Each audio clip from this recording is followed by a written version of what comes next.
Hey there, history seekers. Ever heard of a war that ended before your tea even cooled?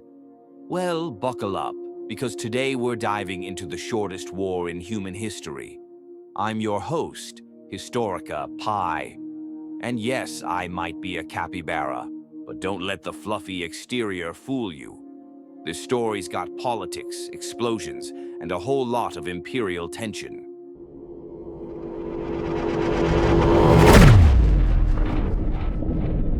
Let's rewind the clock to August 27th, 1896. The time? Exactly 9 a.m. A normal morning for many, but not for Zanzibar.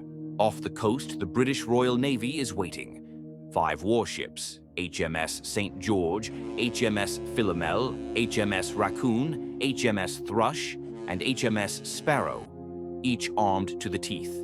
They've sent a warning to the newly self-declared Sultan: step down or be removed.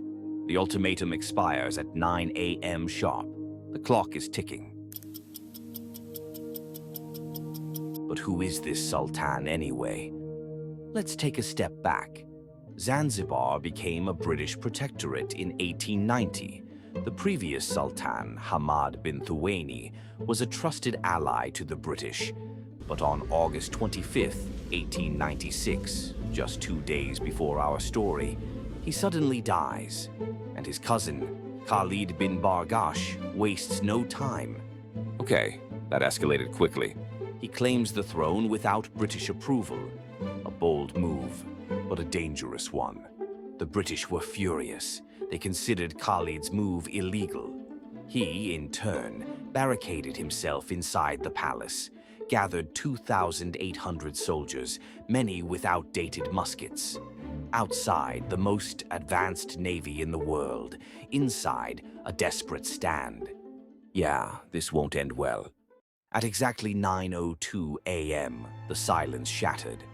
A cannon from HMS St. George fired the first shot. Boom!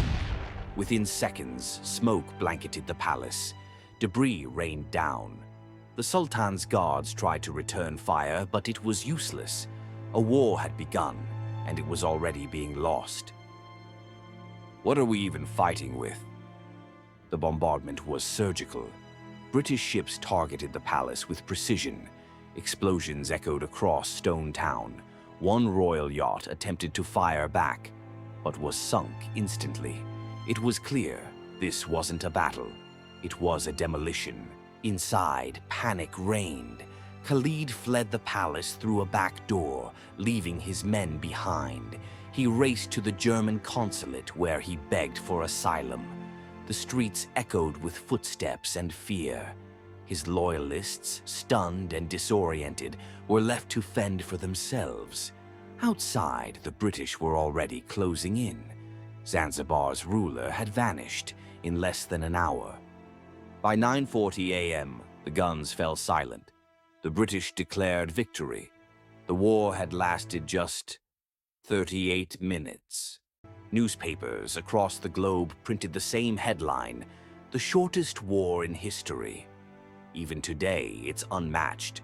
Just 38 minutes, and an empire made its point.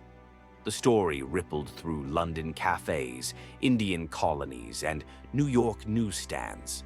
For many, it was a curious footnote, but for Zanzibar, it was the end of an era, a reminder that global power could arrive and disappear before the hour was even up.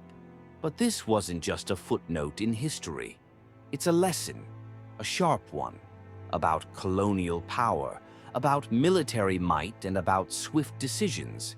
It teaches us how, sometimes, entire regimes can rise or fall in less time than a single classroom lecture. It's about how history isn't always written slowly. Sometimes it's blasted into stone in less than an hour. And when it is, the echoes can last for centuries.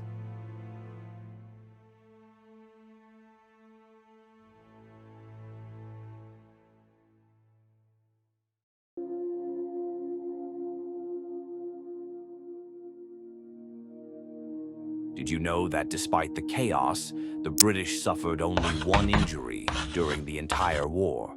A sailor bruised his shoulder while reloading a cannon. That's it. One of the most lopsided battles in history. So, thanks for watching till the end. If you enjoyed this bite-sized tale of history, don't forget to like the video. It really helps a lot. And if you want more stories like this, from wars to wonders, subscribe and join the HistoricaPy herd. This was the story of the shortest war in history, told by your favorite capybara. Until next time, keep wondering.